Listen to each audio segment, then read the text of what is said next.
Чувашии полицейские изъяли больше 5000 литров контрафактного алкоголя. В его реализации подозревают 6 мужчин. 5 из них уже находятся под стражей. Чем опасна продукция, которую они продавали, расскажет моя коллега Елена Михайлова. По некоторым данным, реализация алкогольной продукции, не имея каких-либо лицензий на осуществление этой деятельности, задержанные занимались с ноября 2015 года. Бутылки с крепким алкоголем, среди изъятого коньяк, водка, виски, текила, мужчины продавали с рук, а не через торговые сети.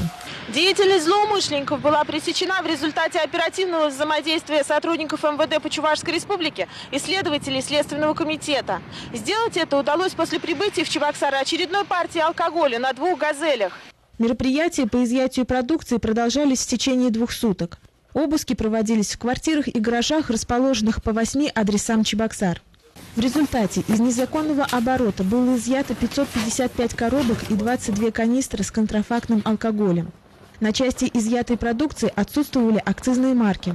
Вся продукция была направлена на экспертизу, которая показала, что часть ее содержала токсичные вещества, употребление которых могло привести к летальному исходу.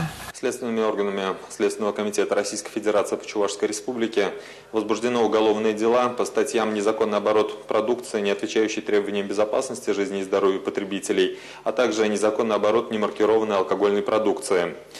По подозрению в совершении указанных преступлений задержаны 6 мужчин в возрасте от 31 до 54 лет.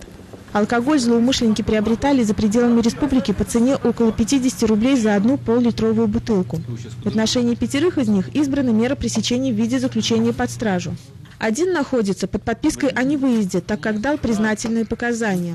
Правоохранительные органы призывают граждан избегать приобретения алкоголя с рук, особенно по подозрительно низким ценам, чтобы сохранить не только свое здоровье, но и жизнь.